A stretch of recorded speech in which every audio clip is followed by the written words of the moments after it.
Muy bien, vamos a ponernos en presencia de Dios para iniciar con nuestro club de lectura. En el nombre del Padre, del Hijo y del Espíritu Santo. Amén. Oh alto y glorioso Dios, ilumina las tinieblas de mi corazón, dame fe recta, Dame perfecta esperanza esperanza cierta, cierta, caridad caridad perfecta, perfecta, sentido y sentido y conocimiento, Señor, conocimiento, Señor, para para cumplir tu cumplir santo y tu veraz santo y mandamiento. mandamiento. Amén. Amén. En el nombre del Padre, del Hijo y del Espíritu Santo. Amén. Amén. Muy bien, vamos a seguir con nuestro club de lectura. Recordemos, estamos estudiando ahora el mesianismo en Israel.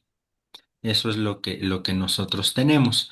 Esto con el sentido, con el afán de llegar la próxima semana serían nuestras charlas, ¿no? Para llegar a este tema.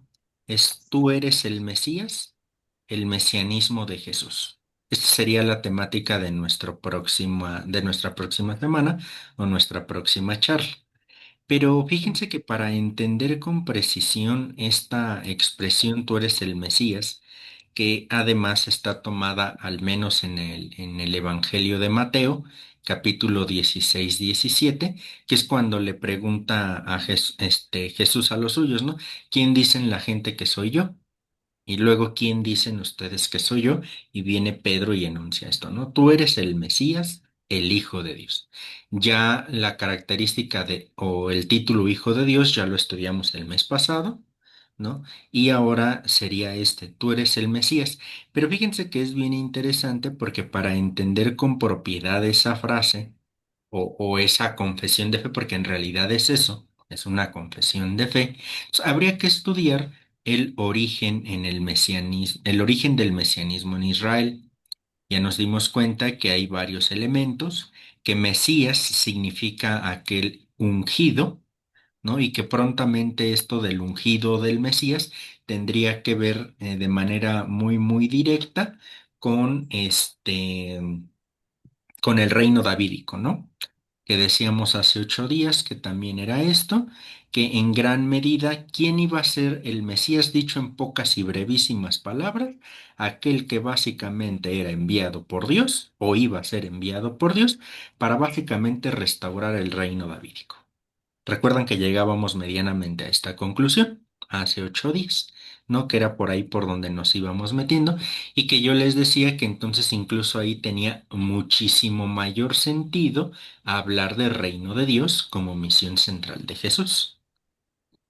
Porque si el Mesías prometido a Israel de alguna manera iba a restaurar ese reino davídico, es como muy obvio o evidente que el mismo Jesús iba a asumir esta misión de reino de Dios, ¿no? Entonces podemos decir que el reino de Dios no es original de Jesús. No es original en el sentido de que Él no es el primero que lo expresa. A eso me refiero en cuanto a original, ¿no? No es original de Jesús, sino que ya es una tradición que viene. Lo que sí es nuevo en Jesús es que lo toma como misión central y la forma en cómo lo practica y lo predica. Eso sí, va a ser lo original de Jesús. Para que todavía tenga más insistencia el mesianismo, vamos a revisar diversas corrientes del mesianismo en Israel en este punto segundo, que aquí de hecho se va a ir arrojando porque vamos a pasar por en estas diversas corrientes, por el ser sacerdote, por el ser profeta y por el ser rey. Y acuérdense que incluso estas tres expresiones, ser profeta, ser rey y ser sacerdote, acuérdense que todo cristiano los tiene en cuanto que es bautizado. Y acuérdense que dijimos la semana pasada que Mesías significa Cristo y que a su vez Mesías y Cristo se pueden traducir por ungido, ¿no? Y que yo les decía, por eso también nosotros somos cristianos, porque hemos sido ungidos en el bautismo. En fin, esto como preámbulo para entrarle a lo que vamos a revisar esta noche, ¿no? 2.2. Diversas corrientes mesiánicas en Israel. ¿Quién puede iniciar la lectura, por favor?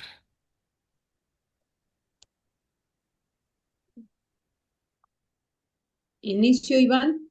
Adelante, Noelia, por favor. Diversas corrientes mesiánicas en Israel. Las diferentes formas y expresiones religiosas que los pueblos y o grupos sociales van creando no pueden entenderse solo en función de la dinámica propia de lo religioso. Es necesario captarlas siempre en conexión con las diversas situaciones históricas que estos pueblos o grupos sociales van viviendo. El caso del mesianismo en la experiencia concreta del pueblo de Israel no escapa de esta condición. En este apartado se presentan de manera breve algunas de las concepciones mesiánicas contenidas en la experiencia de Israel y se intentará establecer su conexión con las diferentes situaciones históricas significativas vivas por dicho pueblo. Esto permitirá esperarnos captar el trasfondo mesiánico de los escritos evangélicos. A lo largo de la historia de Israel, parecen identificarse con nitidez variable una diversidad relativamente amplia de corrientes mesiánicas. En función del objeto de este trabajo, interesa abordar solo algunas de ellas. El mesianismo real, llamado también monárquico o davídico, el mesianismo sacerdotal, el mesianismo profético, en particular el profeta escatológico, el siervo de Yahvé, el Hijo del Hombre, sobre la cual la disposición parece inagotable y no siempre clara, lo que es lo que es muestra de su complejidad. Al hablar de estas corrientes mesiánicas, no debe pensarse que ellas van coexistiendo justapuestas, de manera que no habrá ningún punto de contacto entre ellas. No, en su lugar, posiblemente hay punto de contacto entre las diferentes corrientes mesiánicas. Estos contactos imprimen matices a las diferentes concepciones o podrían generar corrientes nuevas como función de las anteriores. Nada más un momentito, Noelia, si me permites, porque aquí vamos a tener dos elementos que sí me gustaría que rescatásemos aquí. Esto en cuanto que todo lo que se va a ver o todo lo que se fue desarrollando fue respondiendo a diversas situaciones históricas. Eso es un tema bien importante, porque ya en otro momento lo he dicho, ¿no? Pero Dios va respondiendo al hombre en la historia para mejorar la historia. No es como que a Dios se le ocurra mandar a alguien, quién sabe para qué, quién sabe cómo, no. Lo hace para responder a diversas situaciones históricas. El mayor ejemplo de esto está el Génesis, digo el Éxodo, perdón, y que en el mismo Éxodo podemos encontrar que Dios escuchó el ruego o el clamor de los suyos para sacarlos de Egipto y envía a Moisés, ¿no? Es decir, atiende a estas situaciones históricas concretas. Y ya lo había mencionado aquí un poco, el mesianismo real, que es el monárquico davídico, ¿no? Que es el del rey, el mesianismo profético, en particular el profeta escatológico. Acuérdense, escatología es lo que tiene que ver con el fin de los tiempos o con los últimos tiempos, ¿no? El siervo de Yahvé, que este es perdón, me faltó el sacerdotal, ¿no? También. El siervo de Yahvé, que ha sido rescatado sobre todo por la teología latinoamericana, esta expresión del siervo de Yahvé. Y el otro es el Hijo del Hombre, que como aquí se nos dice ya, es de una realidad inagotable por tantas significaciones que puede tener este título. Y luego aplicado a Jesús, pues también. Es decir, hay cinco formas de entender el mesianismo. Estas 5 formas pueden tener puntos en contacto, ¿no? Porque es evidente que habría estos puntos en contacto, ¿no? Pero que cada una tiene sus peculiaridades, porque si no, no fueran distintas, al menos en la enunciación, ¿no? Entonces, estudiar cada una de estas va a ser nuestro propósito de esta noche, ¿no? Entonces, pasamos al mesianismo real. Noelia, si nos ayudas a seguir leyendo, por favor. Sí. El mesianismo real. Sin duda, la constitución de la monarquía fue un consentimiento marcante para el pueblo de Israel. La captación del significado del hecho monárquico en términos de la fidelidad de Yahvé no parece haber sido captado de manera uniforme al interior de los sectores sociales israelitas. La existencia de estos sectores, la existencia de textos como el de primero de Salomón, cualquiera que sea su fecha de composición, parece ser un indicador de estas posturas contradictorias con respecto a la convivencia de la monarquía. Lógicamente, la convivencia es siempre pensada en los términos religiosos de fidelidad o no a Yahvé. Con la monarquía, la concepción de que solo Yahvé es rey de Israel da paso a la que el rey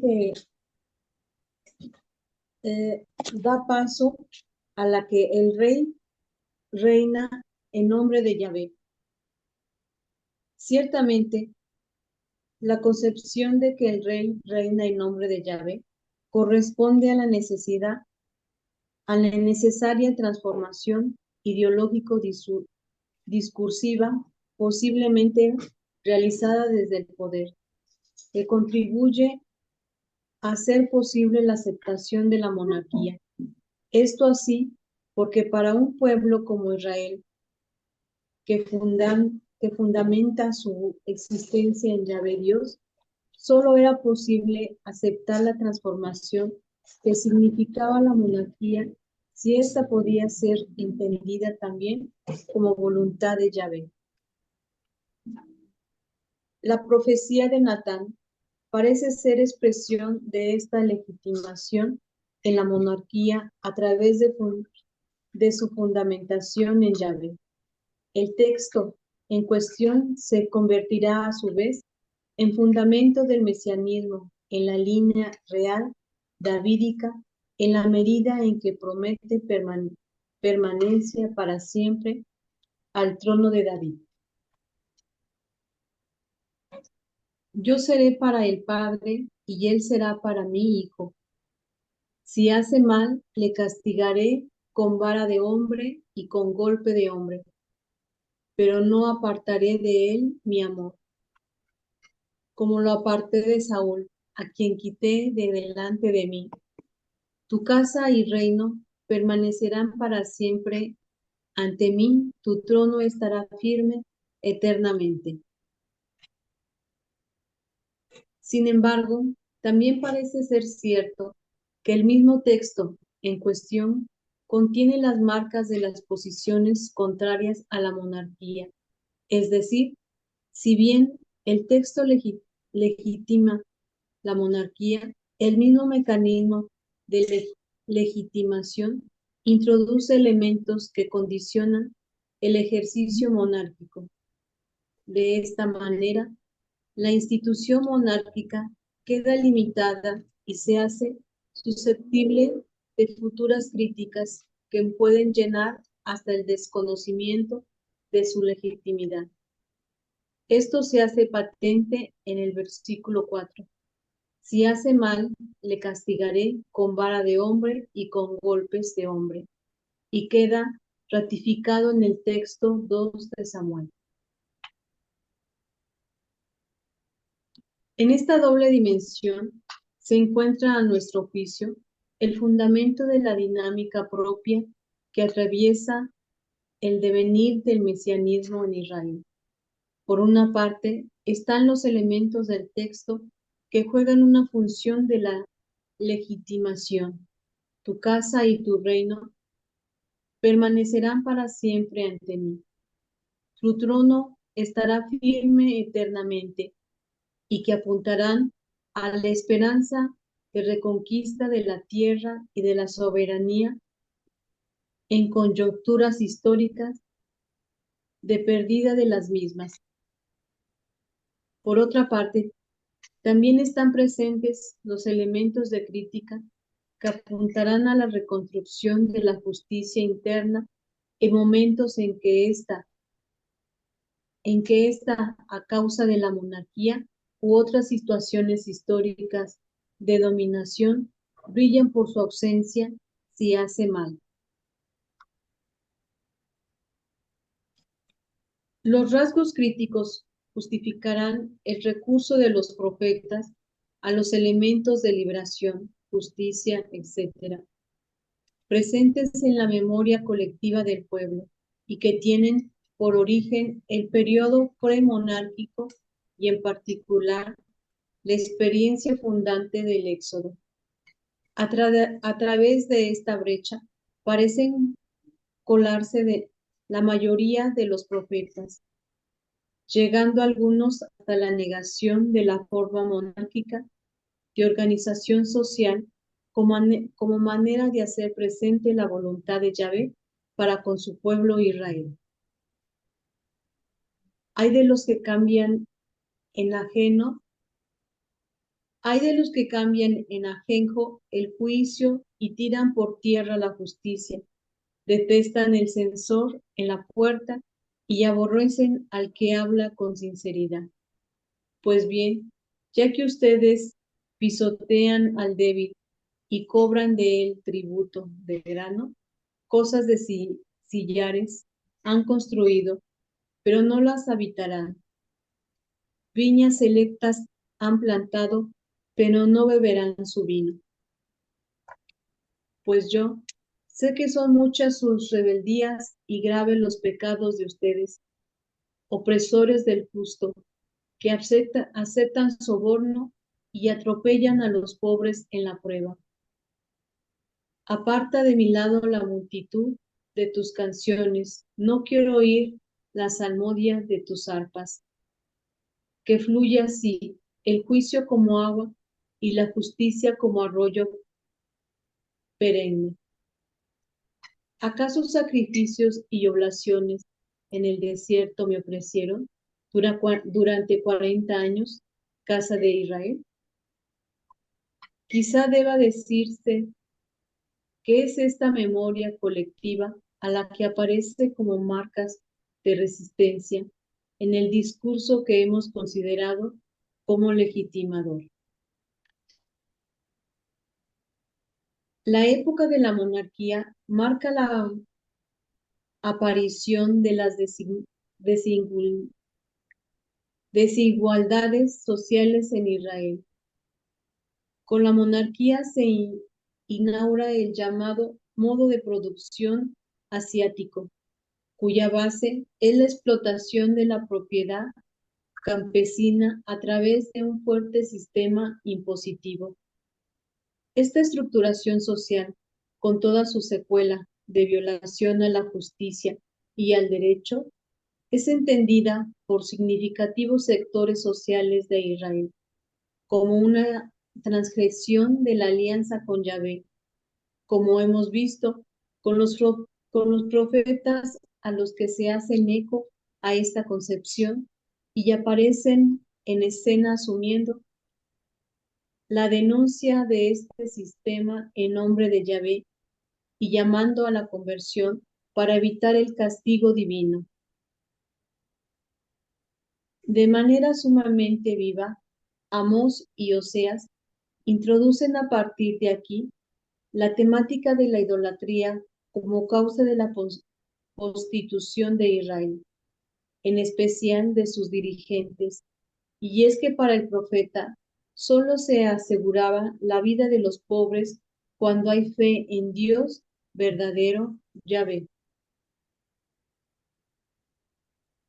La situación de injusticia, fruto de la monarquía, es también la condición de posibilidad de la aparición de las esperanzas mesiánicas de corte real.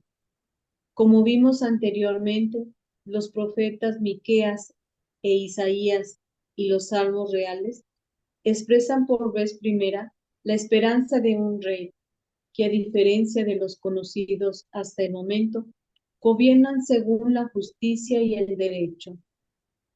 Hasta este momento, la concepción mesiánica en Israel es de reposición de la justicia interna que los reyes han sido incapaces de asegurar. En tiempos inmediatamente posteriores a la deportación y a la extinción de la monarquía, la esperanza es una restauración, adquiere nuevos matices. Ahora se tratará de la restauración de la soberanía de Israel, que implica la vuelta a la tierra, conjuntamente con la restauración de la justicia y el derecho. El profeta Jeremías, que es quien parece hacer eco de esta nueva expresión de la esperanza mesiánica. Miren que vienen días, oráculo de Yahvé, en que suscitaré a David un germen justo. Reinará un rey prudente, practicará el derecho y la justicia en la tierra. En sus días estará a salvo Judá, e Israel vivirá seguro. Y este es el nombre con que le llamarán Yahvé, justicia nuestra. La justicia y el derecho son extendidas ahora a la reivindicación de la tierra perdida a manos de las ponencias. Con las diversas situaciones históricas por las que fue atravesando el pueblo de Israel, el mesianismo real parece haber mercado como forma de mesianismo popular por un periodo relativamente largo. Esto no quiere decir que haya desaparecido de la monarquía popular. De hecho, en tiempos de Jesús, este mesianismo parece haberse recordado como expresión mesiánica popular. Aquel día, oráculo de Yahvé, Seabot, te tomará a ti, Zorobabel, hijo de Ismael, siervo mío, oráculo de Yahvé, y te pondré como anillo de sello, porque a ti te he elegido, oráculo de Yahvé, Seabot. En tiempos del exilio, otras formas de mesianismo irrumpen en esta nueva situación. Sin embargo, con la vuelta de Jerusalén, parece reanudarse la esperanza de un Mesías Rey. Este Mesías Rey se concretiza en la figura de Zorobabel. La expresión del mesianismo real en esta etapa se encuentran en los dos profetas, Ageo y Zacarías. Nos detenemos aquí un momentito, porque entonces fíjense, en resumidas cuentas, es el pueblo, acuérdense, en primera instancia el pueblo de Dios o el pueblo de Israel no tiene reyes. Lo único que tiene son profetas y en todo caso jueces.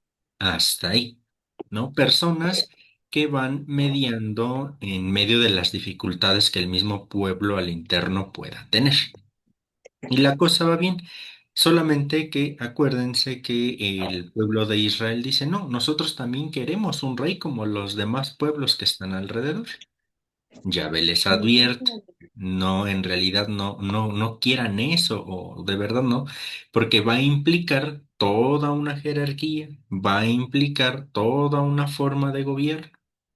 El pueblo no conforme con esto, insiste, ¿no? Y el primer rey es Saúl.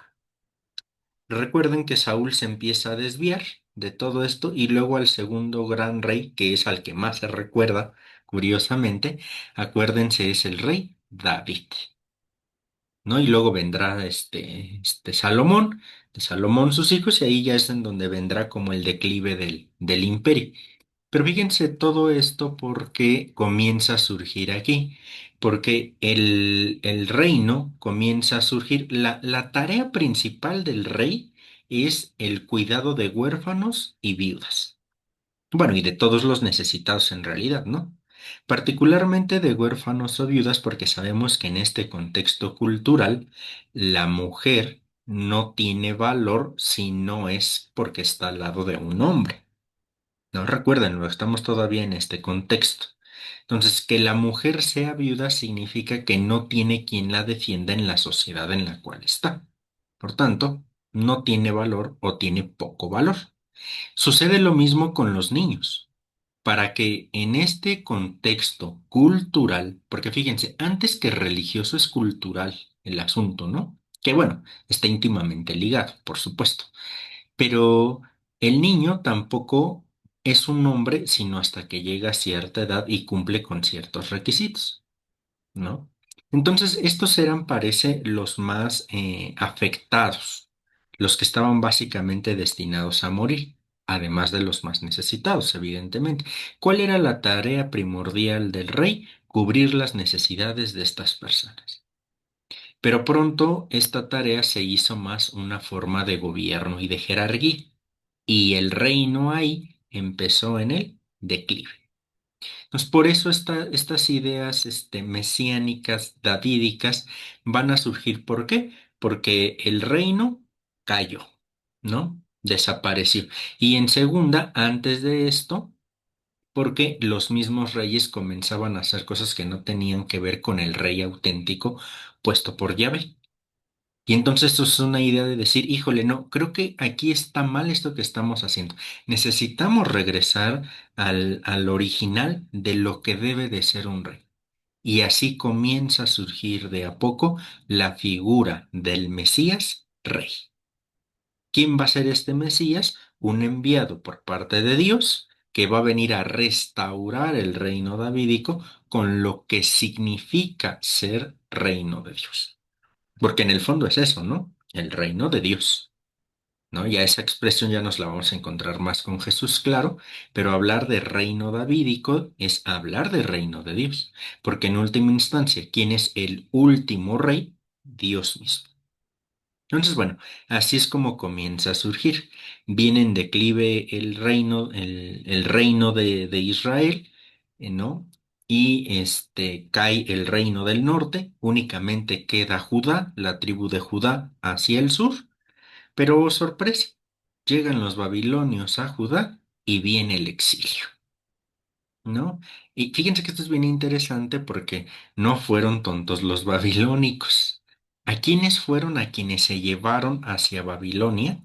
A los más pensantes y evidentemente mano de obra, ¿no? Es decir, como a los más fuertes para que le trabajaran allá, pero se llevaron a los más inteligentes para cumplir ciertas, actividades allá, ¿no? Y allá en el exilio es en realidad donde va a surgir este mesianismo sacerdotal, ¿no? Que ya es otra expresión y nuevamente surge a raíz de una necesidad histórica. No surge nada más porque sí, sino como lo vamos a ver, va surgiendo a raíz de una necesidad o de circunstancias históricas. Pero bueno, ¿alguna pregunta hasta aquí? Iván, yo una Sí. disculpa. Es que no entendí el único párrafo donde es oráculo del Señor y ese párrafito, aquel, eso. Oráculo de No, Yahvé Sebaot es una forma, esto se conoce como expresiones literarias. ajá, Este término del oráculo es una forma literaria de empezar a escribir. Esto se le llama como los oráculos. Pero ojo aquí, ajá, porque por oráculos no hay que entender estos que creemos que predicen el futuro, ¿no? No hay que entender eso. Por oráculo es simplemente, el oráculo es aquel que habla en nombre de, también en este sentido, y es una forma literaria en la que se va hablando, pero no es otra cosa mayor. Bueno, para la exégesis bíblica sí es importante, evidentemente. En nuestro caso no estamos haciendo una exégesis bíblica, pero sí es importante entender que es un recurso literario y a esto se le conoce como los oráculos o el oráculo simplemente, que es que según los estudiosos es una corriente dentro del Antiguo Testamento. Por ejemplo, y esto es bien interesante. En el Antiguo Testamento, por ejemplo, ustedes, o podemos ver nosotros que a Dios muchas veces se le llama Elohim, otras veces, como aquí lo vemos, Yahvé, otras el Altísimo, o como aquí, Sebaot, ¿no? ¿Esto por qué pasa? Esto pasa porque en el Antiguo Testamento existen varias tribus, varias expresiones que cada una de ellas le llama a Dios de distinta manera, siendo el mismo Dios. Y cuando todas estas tradiciones se encuentran en la Sagrada Escritura, por eso vemos que en algunos libros a Yahvé le dicen Yahvé, en otras Elohim, en otras Shaddai, en otras Elolam, pero esto responde, y que es parte de esto también, a que en el antiguo, ¿no? Hay diversas tribus, todas estas diversas tribus llegan a Egipto y en Egipto se emparentan. Y es entonces en donde descubren que ese nombre de Dios diverso que tienen cada una de estas tribus están respondiendo al único y mismo Dios, Yahvé. Por eso es tan importante en el relato del Éxodo. No sé si ustedes recuerdan que cuando Yahvé elige a Moisés, ¿no? Para el, el sacar de Egipto a su pueblo, Moisés le hace una pregunta bien importante a Dios. ¿Y quién digo que me envía? La pregunta no es, permítaseme la expresión, no es tonta por parte de Moisés. ¿Por qué? Supongamos, ¿no? Noelia viene del clan que le llama Yahvé, pero Lulú viene del clan que le llama Shaddai. María del Carmen viene del clan en el que a Dios le llaman Elohim. Y a mí me elige Dios para llevarles un mensaje. Oiga, Noelia, Lulú, María del Carmen, fíjense que Dios me manda a transmitirles un mensaje. ¿Cuál va a ser la primera pregunta? ¿Qué Dios? ¿No? Y si yo digo, pues Elohim, va a decir Lulú y Noelia, ese no es mi Dios. Mi Dios se llama así y así. Este no es. Entonces, por eso la pregunta de Moisés es bien importante. ¿Quién voy a decir que me envía? Y es, yo soy Yahvé. Ya de entrada eso es fuertísimo para el vocabulario israelita, yo soy. Y no bastado con eso, viene la expresión todavía más fuerte. Di que soy el Dios de tus padres, Abraham, Isaac y Jacob. ¿No? Y entonces eso termina de hacer cohesión. ¿Por qué? Porque Noelia viene del clan de Abraham, Lulu del clan de Isaac, Abraham, Isaac y María del Carmen del clan de Jacob, guión Israel. Cuando se encuentran en Egipto ustedes y yo llego con un mensaje, les digo, hey, es que es el Dios de tus padres, Noelia, el Dios de tus padres, Lulú, el Dios de tus padres, María del Carmen. Le llaman distinto quizá, pero es el mismo Dios. Y entonces el pueblo entiende que efectivamente le llaman distinto, pero es el mismo Dios. Y es ahí donde se termina de hacer el pueblo de Israel. ¿No? Es aquí. Solamente que como en otros momentos les he dicho, nos quedamos a veces con una formación de catecismo. No se me entienda que el catecismo es malo, ¿eh? Es muy bueno. Solo que evidentemente el catecismo la más de las veces está preparado para niños, ¿no? Y ahí queda y está perfecto. Pero cuando estamos intentando dar estos pasos, hay que reconocer que la misma Sagrada Escritura, inserta en su contexto histórico, responde a estas circunstancias, ¿no? ¿A qué voy con todo esto? Que el pueblo de Israel se fue formando de a poco. ¿no? En el entremezclado de varios clanes, porque además unos clanes llegaron del norte, del sur, del este y del oeste, y luego al final el clan de Noelia se emparentó con el de Lulú y el de Lulú con María del Carmen, a tal grado de que cuando ya estaban dominados por Egipto, ya todos eran familia. Y a la salida de Egipto, pues a ver cada quien váyase para de donde vino, pues ¿cómo? Si ya estamos emparentados. No, eso ya es bien difícil. Y entonces se logra descubrir entre todo esto que aunque le nombran distinto o de manera distinta a Dios, llegan a la conclusión de que es el mismo Dios. Y empiezan a surgir estas justificaciones a nivel redaccional para decir, formamos un solo pueblo de Dios. Y entonces, en este sentido, Elohim, Shaddai, el Olam, que son diferentes nombres que se le dan a Dios, aquí también, en este sentido, puede entrar oráculo de Yahvé, y sí, como se escribieron acá en el chat, medianamente puede entenderse así como palabra del Señor o instrucción de Yahvé, ¿no? Una forma también en que el escritor dice ahí, yo no me lo estoy inventando, ¿eh? A mí me están pasando el mensaje para dárselos a ustedes, ¿no? ¿Vamos bien? Sí, un comentario, Iván. Sí.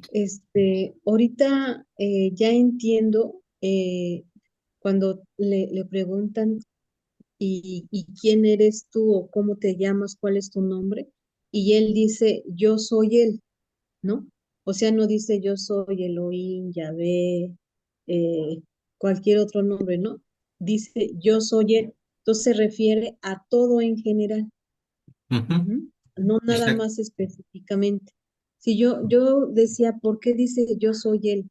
O sea, no entendía esta parte de que se está dirigiendo a varias tribus y que le tienen diferente nombre y ahora sí, como dices, para a todos, conjugarlos, ¿no? Que identifiquen que es el mismo.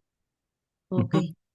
Sí, y esto es súper importante, ¿no? De hecho, esto que acabo de comentar así súper rápido es la sesión uno o introductoria para entrarle al tema de la Trinidad. Porque a final de cuentas tenemos que justificar bíblicamente hablar de la Trinidad. Porque si no lo podemos justificar bíblicamente, olvidémonos de la Trinidad y de cualquier cosa, ¿no? Porque no está justificado bíblicamente. Acuérdense que esto de justificar se refiere a dar razón de nuestra fe, ¿no? No justificar de porque así es y se acabó, ¿no? No, sino de dar razón de nuestra fe. Y entonces esto que acabo de comentar de una manera súper rápida es en realidad el inicio del descubrimiento de Dios como Yahvé y sucesivamente como el Dios Trino y Uno. ¿No? Pero en esto que acabo de enunciar es como arranca la reflexión. Yo sé que es un poco complicada, ¿no? Porque si cuando me toca dar Trinidad en la universidad y comparto estos temas, a mis alumnos les causa así como un ¿cómo decirlo? Como un problema mental, porque se nos formó haciéndonos entender en la lógica del relato, en esta formación inicial, que el pueblo de Dios casi surgió así, quién sabe cómo, ya estaba completito, ¿no? Y no, se fue formando poco a poco, poco a poco, poco a poco, a tal grado de que los biblistas ahora sostienen que con mucha probabilidad Abraham, Isaac y Jacob ni siquiera se conocieron. No eran ni familia. Eran diferentes clanes, diferentes tribus. Pero, y es lo que yo le insisto a mis alumnos, esto es lo rico y lo especial. Porque unos estaban arriba, otros abajo, unos aquí, unos allá, en diferente época histórica. Pero que el pueblo, sus descendientes, lograran identificar que sus padres le hablaban al mismo Dios, con otro nombre, sí, si quieres, pero que le hablaban al único y mismo Dios, me parece que dice más de la universalidad de Dios y no tanto menos de la invención del pueblo de Dios. A mí me parece que es lo contrario, ¿no? la grandeza del Dios que se revela a distintas culturas, con diferentes expresiones, de diferentes formas, y se ve cómo el pueblo, a su vez, identifica a Dios desde diferentes perspectivas, desde diferentes formas, con diferentes nombres, ¿no? Pero que al final logra entender en esta revelación de Dios, es el mismo. Es que yo le llamo así, sí, ok, pero vamos a ver, es el mismo Dios. Y es entonces donde el pueblo se logra identificar como uno. Y si se ponen a pensar, no es lejos de lo que pasa con nosotros. Porque si bien nosotros ya no le llamamos con distintos nombres a Dios, pero cada uno de nosotros va teniendo una experiencia distinta. Tal manera que si ahorita pudiéramos expresar nuestra experiencia de Dios, muchas de las cosas van a coincidir, claro, porque estamos hablando del mismo Dios. Y es lo que nos lleva, de hecho, a identificar que estamos hablando del único Dios. Pero también nos vamos a encontrar con que ustedes entienden a Dios de una manera que yo probablemente no. Y yo sí y ustedes no. Pero ¿en qué nos concentramos? ¿En lo que no coincidimos o en lo que sí? Pues en lo que sí. Y eso, nuevamente, eso es algo a mí que me encanta y que suelo acentuar mucho, nos encontramos entonces con la presencia de un Dios personal, no un Dios genérico, ¿no? De ese que te duele algo y te dice, pues tómate esto, ¿no? Y como que abarca muchas cosas y a ver a qué le pega. No, no, no. En este caso, no. En este caso es un Dios tan concreto y tan personal que tiene una forma única de relacionarse con cada uno de nosotros y que lo tuvo en este origen, en esta prehistoria o historia inicial que va a tener con los diferentes pueblos, pero que todos esos pueblos van a lograr identificar a Dios como uno solo, a pesar de los diferentes nombres que se le pueda dar. ¿No? Entonces, sí, me parece muy, muy importante esto. Entonces, por eso es importante, enuncio todo hago todo este speech para decir, seguramente el mesianismo davídico o regio respondía a un grupo, el sacerdotal a otro, ¿no? El profético a otro, que nuevamente tienen sus cosas en común porque es el mismo Dios, ¿no? Pero que también van a tener sus particularidades. Por eso también nos encontramos con Jesús en que cuando Él llega y se le empieza a presentar como Mesías, algunos grupos sí lo aceptan y otros grupos no. ¿Me explico por qué? Porque para algunos sí va respondiendo ciertas características de lo que ellos entienden por Mesías, pero para otros no. Pensemos en los celotas, ¿no? Que era un grupo del entonces de Jesús, y los celotas creían que el Mesías iba a llegar con poderío, con armas, con militares, con dinero, y llega Jesucito, ¿no? Nacido en el pesebre, en la cueva, sin soldados, sin dinero, pues le van a creer que es el Mesías. Pues no, ¿por qué? Pues porque ellos entienden que el Mesías va a llegar de determinada manera. Y si no llega así Jesús, pues quién sabe quién seas, podrás ser buen hombre y lo que tú quieras, pero no eres el Mesías esperado. Y fíjense lo importante de esto, porque también cuando en el Nuevo Testamento encontramos estos rechazos a Jesús, los damos como muy simplistas diciendo, no le creyeron. Qué tontos, ¿por qué no le creyeron? Bueno, el Evangelio está escrito de tal manera que así hace pasar, ¿no?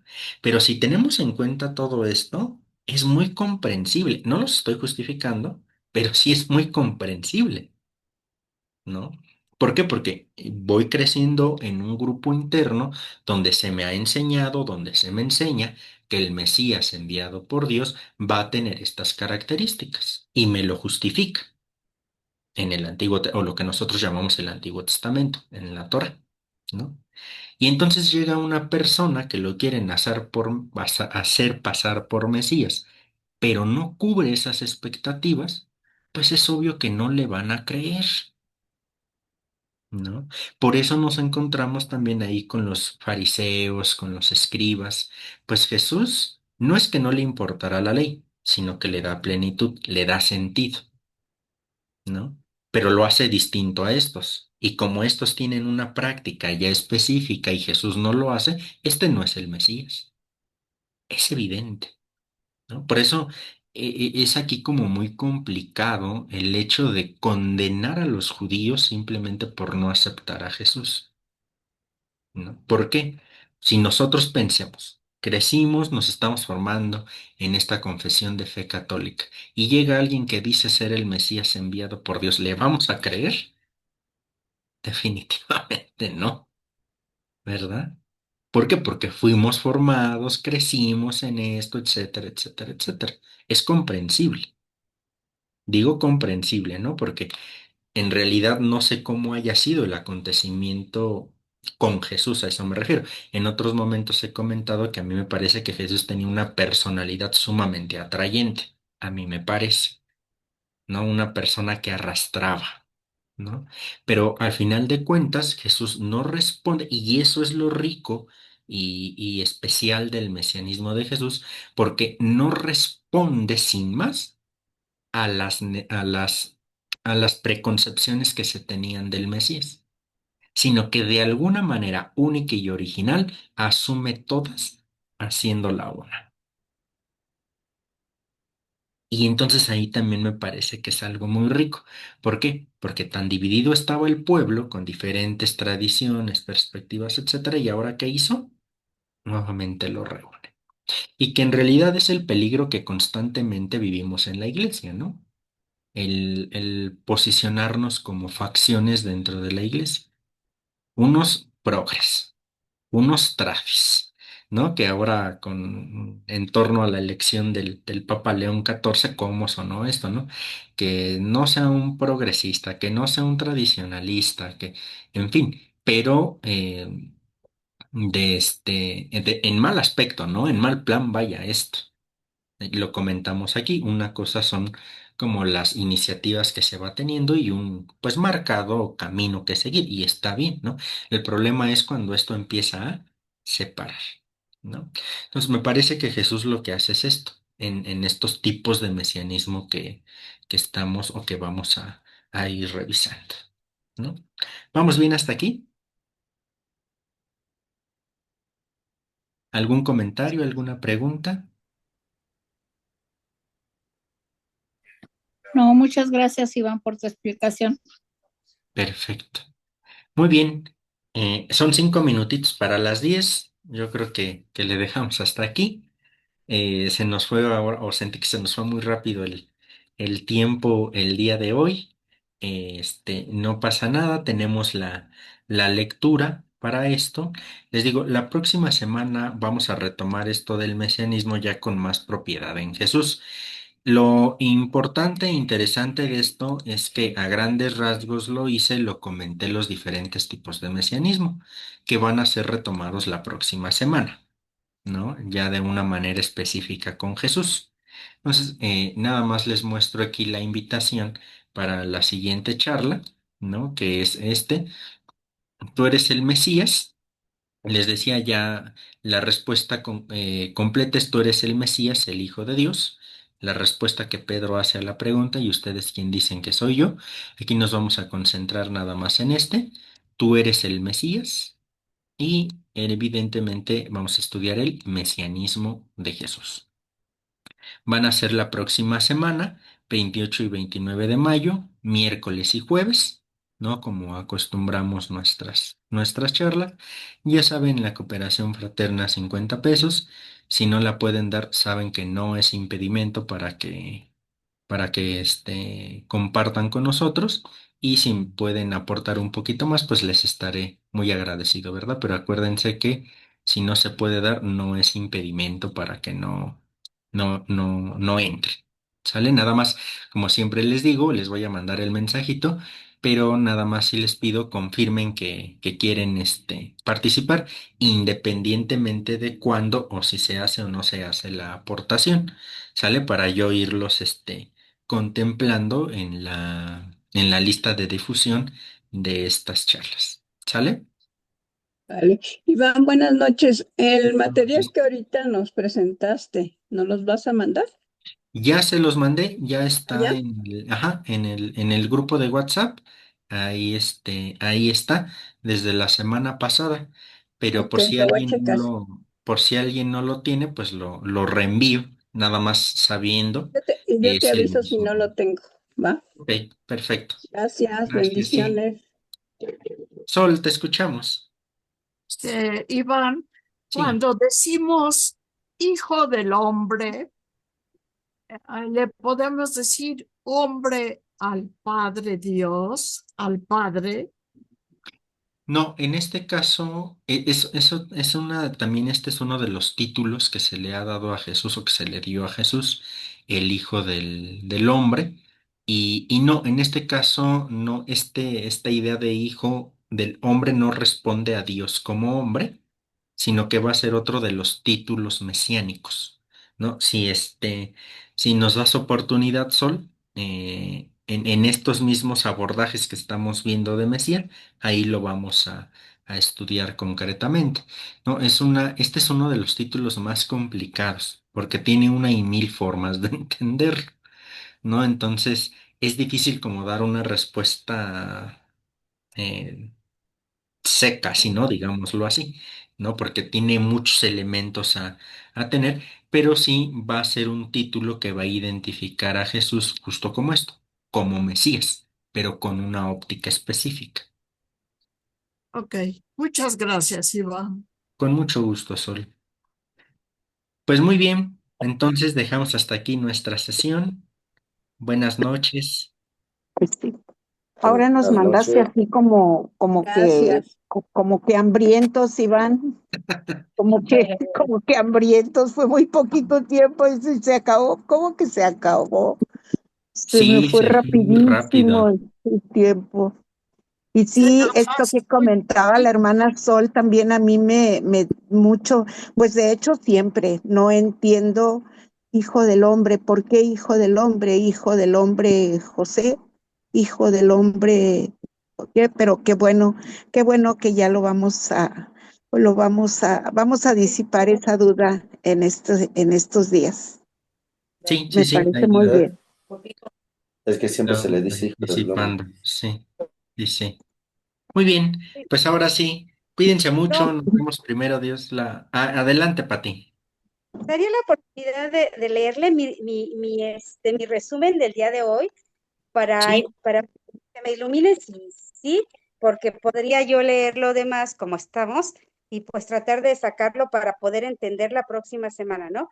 sí, Iniciemos con quién será el Mesías, aquel enviado que restauraría el reino davídico. El reino davídico pues no es original de Jesús, lo original es cómo lo tomó él, cómo lo formó y cómo lo predicó. ¿Sí? Y luego, pues todos pasamos por ser profetas, reyes y sacerdotes. Mesías es igual a Cristo, se traduce como el ungido, ¿sí? Y luego, pues ya entramos a la concepción mesiánica en Israel. Todo lo desarrollado responde al hombre en diversas situaciones. ¿Por qué? Porque el pueblo necesita y Jesús responde al clamor del pueblo. Y bueno, tenemos 5 formas de entender el misianismo.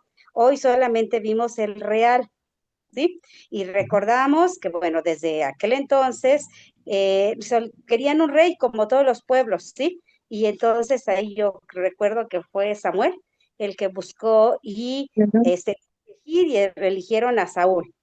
Ya después él se desvía, ¿sí?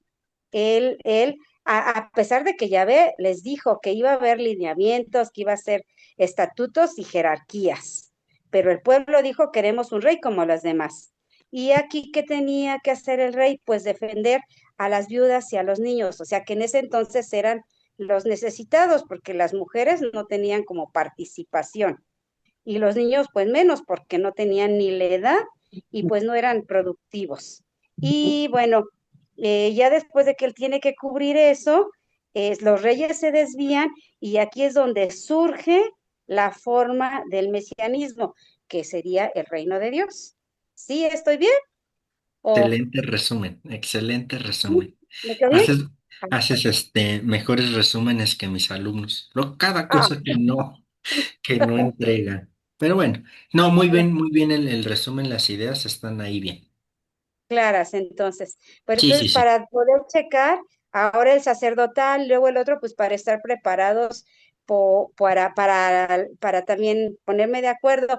Yo no, Frank me pasó su contacto, pero yo no hice el registro porque de todas maneras Frank me lo va a comunicar, pero entonces sí me voy a comunicar directo para poder recibir el número de cuenta o cómo se hace esa aportación o es, Ujú. ¿no? Sí, Por sí, ya favor. me escribes, Pati, y ya con calma, sí. Ah, ok. Excelente semana. Y perdón que fui lo último, pero dudaba. ¿Le digo o no le digo? Pero sí, porque si no me quedo con esa, pues duda. Sí. No, está bien, está bien. Para eso es el club, para ir disipando y compartiendo, ¿no? Muy bien, muy bien. Ok. Bueno, ok. Pues muchas gracias y buenas noches a todos. Buenas noches a todos, descansen. Buenas noches, pase Buenas bien. noches. Buenas Pase Buenas bien. noches. noches.